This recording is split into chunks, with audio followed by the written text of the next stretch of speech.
everyone, TA Loeffler here, and I'd like to introduce you to Dressing for Success in the Out of Doors, or Layering 101. So especially here in Newfoundland and Labrador where I live, the weather can change in a heartbeat. It can be beautiful and sunny and warm as it was yesterday, and then suddenly the clouds and the fog roll in and the wind comes and it can be very chilly. So it's important that when we head outside that we be prepared for lots of changes in weather. So the best way that I know how to do that is to use a layering system. And now there's 3 layers. There's base layer, insulating layers, and shell layers. And the cool thing is when you start building your layering system, you can take it into lots of different seasons. So in the summertime, you might really only need the clothes next to your skin, sort of your chosen base layers. And then in fall and spring, you might choose a slightly different base layer system, but you might need to add some insulation. And then when the weather changes, either becoming windy or becoming rainy or snowy or freezing fog, then you can add a shell layer. And each of those layers can have different weights or, different kind of insulating value. So let's get started. What do you say? So the base layer, again, it depends a little about where in the world you are. Where I am, my base layer is most often going to be a synthetic like polyester or wool like merino wool. So here is an example of one of my merino wool t-shirts. And then one of my favorite outdoor shirts is this one here that was actually a race t-shirt. So you might have things in your wardrobe already that can work. And you can see that it used to be this color, but I've worn it outside so much that it's quite faded from all the UV radiation. I've worn it for weeks on end out in the field. So this is a synthetic.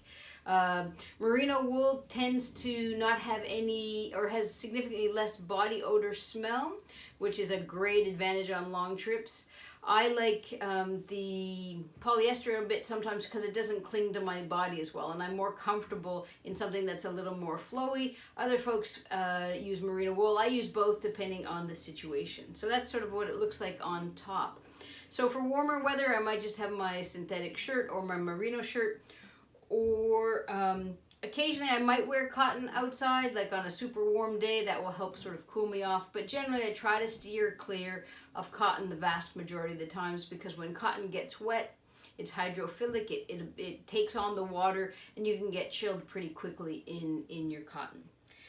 So for lower base layers in the summertime, I might have a pair of shorts like you might be able to see here that are a nylon.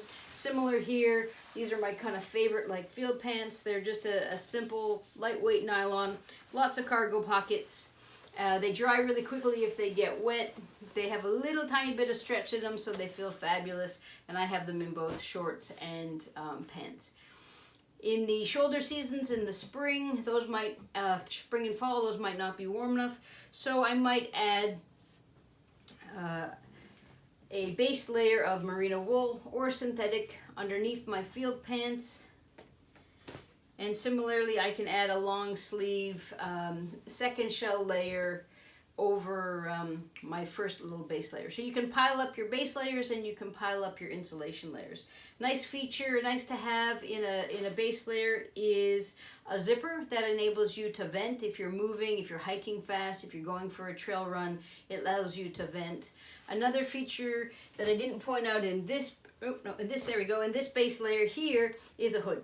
So I'm a big fan of always having a hat with me, and one of the ways is to have some hoods on some of your layers. One thing I did learn is you don't necessarily need a hood on absolutely every layer, because then you end up with like 4 hoods back here and it's hard to pick your hand up.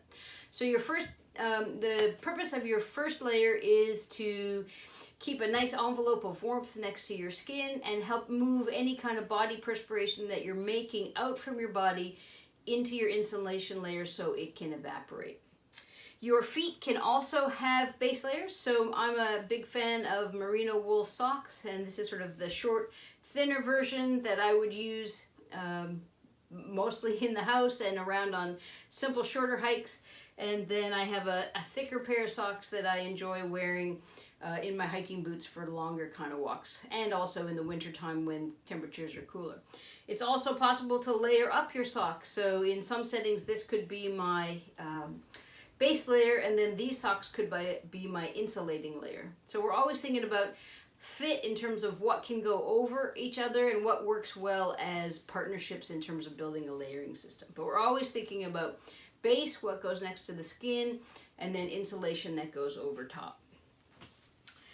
Base layers do come in different weights, as I said. So this is a merino wool base layer, and it's a 250 or a 260 here. So much thicker, much heavier. So this would be what I would tend to wear in late fall, early spring, or definitely in the winter or high up on mountains when I need a really warm base layer. Otherwise, I go kind of with a 150 weight or a 200 weight kind of a thing, sometimes called lightweight, midweight, and heavyweight base layers. So some folks like to build their system out of lighter base layers that they can put together. Others prefer one bigger, thicker layer.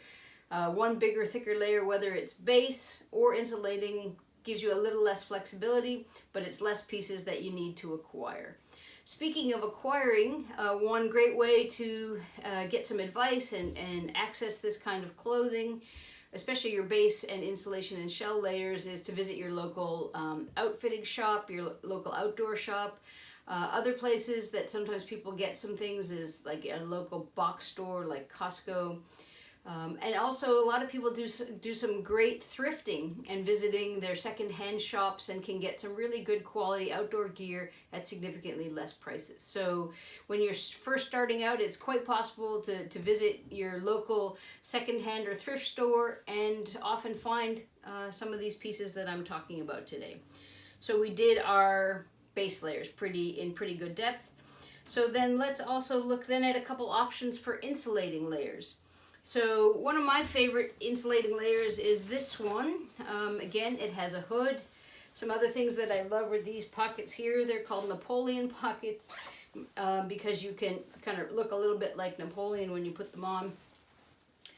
I love the pockets because I can keep my sunscreen and my lip balm and my hat, my gloves, anything that I need easy access to when I'm moving in the out of doors in these pockets.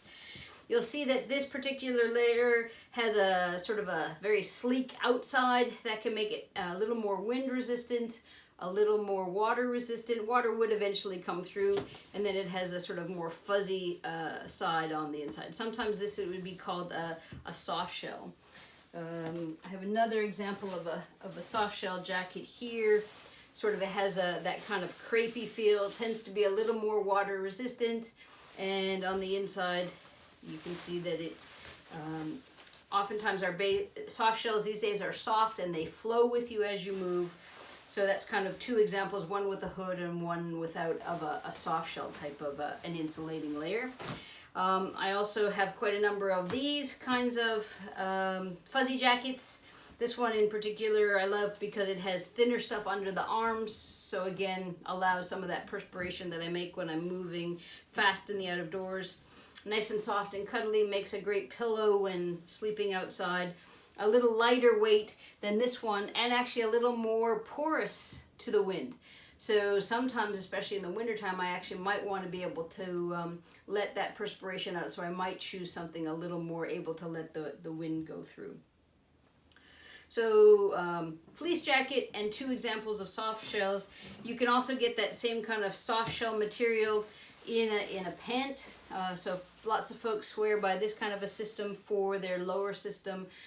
They would have a base layer, and then this would be a sort of a cross between a shell layer and an insulating layer. A soft shell obviously has that word shell in it. Also a huge fan of the puffy jacket, and so this is an example of very compact puffy jacket, as we call them. So this goes with us everywhere, in our backpacks, in our sea kayaks, in our canoes, so that we always have an insulating layer to pull on if the weather turns, or if we dump in the water, or if we're having lunch. So nice and small, compact, really great size for summer. Puffy layers, insulating layers of this size or this sort come in a synthetic fill or a down fill. So this one here is an example of a down filled puffy jacket, a pretty small one. So again, this was kind of a summer weight, late spring kind of a weight, but made out of down, so it's quite nice and small and squishable as well. Oftentimes the difference between a synthetic and a down may be their ability to keep you warm in the wet. There's now some synthetics that are called synthetic down that they make in the same kind of fibers like a feather, so that again makes them a little more compressible. Down tends to be more expensive, synthetics a little bit less expensive, and they all come in different weights. So this is a fairly lightweight puffy jacket, and this one is a heavier weight. This is a synthetic, though it looks a bit like a down, but much heavier weight. So lighter, easier summer, early spring, fall, even kind of winter time for me. And it's not hard to get a sense of what my favorite colors might be. Then over your insulating layer, you need to have some shell layers. And so again, shell layers can come in a lighter variety. This one's quite small. It's called it's like a packable raincoat, nice and tiny. And then you can have your, sort of more breathable, waterproof breathables, your Gore-Tex, your pack shells, things like that. A couple nice features to look for is your hand warmer pocket, because when it's rainy and stuff, sometimes it's nice to get your hands out of the weather. It's nice to have an adjustable hood so that you can keep it on your head. If the hood doesn't have any way to secure down, then it'll blow off. And as per usual, I'm kind of a fan of the Napoleon pocket even in my shell, because when I'm all layered up and it's pouring rain, I don't necessarily want to have to undo my entire system. And I realized I forgot to bring out my, I have the same thing here. I have a shell pen. Let me see if I can easily reach them here. Another example of a insulating. I think I must have packed them right at the bottom.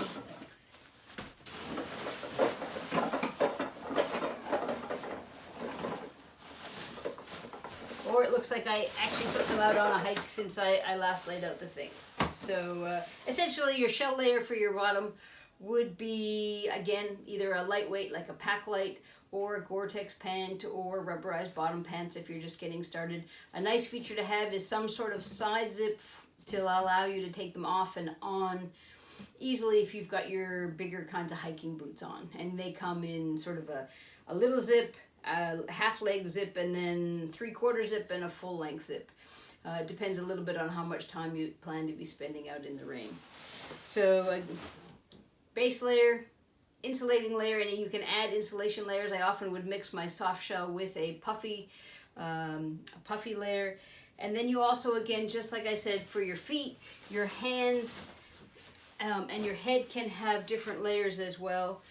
So I'm a big fan of always being out with a warm hat and some gloves and a buff or neck tube kind of thing. So these go with me no matter what the season is. But these also come in different weights. You can have a thicker neck tube. You can actually have a full-on balaclava that you can take, which has the combination of neck covering and head covering. I can layer this balaclava into this hat. I can actually layer all of these head coverings. You can also layer up your gloves. So love these because they're nice and dexterous, nice and warm, not too waterproof. So you can also get a shell layer for your hands. And I'm putting that on the wrong hand. So here's a little shell layer there, or a base layer there, and I can put that in there. And then now my mitt system is protected from the rain. So quite fond of being able to pull these on real quick in the rain. You can also have a slightly even lighter weight glove, which would be even more technically the base layer. This is sort of more of an insulating glove, and then your shell. And just like I said, you can have lots of different weights. This is a winter insulating layer that goes inside a bigger shell. So when I got dressed for Antarctica, I had probably 3 layers on my feet. 4 layers on my bottom and 5 to 6 layers on the top. Usually you'll have more layers on top than bottom because they're harder to change in and out. On the top you can change in and change out and change in and change out. And staying warm, dry, and comfortable is a constant process. There are a few folks I know that can sort of dress and head out and never change anything except for kind of unzipping. But especially me, and especially at the time of life I'm at, I'm layers on, layers off, kind of like the, you know, wax on, wax off. I'm layers on, layers off, layers on, layers off. And it's a constant process. Ideally, when we start moving in the outdoors, whether paddling or hiking, you want to start a little bit chilly. So you might want to take off either a shell or an insulating layer before you get going, because pretty quickly you'll get moving and warmed up. But if that just sounds frightful, then just know 10 minutes in you'll need to stop. I often say that sweat is evil. So if we've got too many clothes on, we'll get hot, we'll get sweaty, we'll make our base and insulating layers damp, and then if we stop moving, we'll get chilly pretty quickly. So that's the idea of layers on, layers off. As you start to come into either a lunch break or a scenic break, or if you're going to make camp, then what I like to do, as soon as I sort of drop my pack and get in, I want to zip up. I might want to put on my buff again if I've had it off, so I capture that heat and keep it with me as I make that transition from active to less active. And I always say, if you're cold outdoors, you're not going to get warm by wishing you were warm. So if we're cold outside, we have a couple options. We can eat, and we can move, and we can change our clothing system. And similarly, if we're too hot, we can remove a layer, or we can vent. And so some of the ways that we can vent is we can show wrist by pulling a sleeve up. We can make sure our neck's showing, because that's where we can lose a lot of heat. You might pop your hat off and let some heat go off the top of your head. If you've got zippers in your shell layer, you can open those up. If you've got zippers on your sides, you can open those. But you're trying to find that beautiful Goldilocks kind of temperature that's not too cold and not too hot, and you want to maintain it. But usually it's a fleeting thing, so again, layers on, layers off. And I just realized too, I've got my handy dandy sun hat here from the Becoming an Outdoors Woman program. If it's going to be a super rainy day, I might top it up with my sou'wester to keep the rain off of that. I can also put my sou'wester or a similar kind of shell hat on my warm hats as well.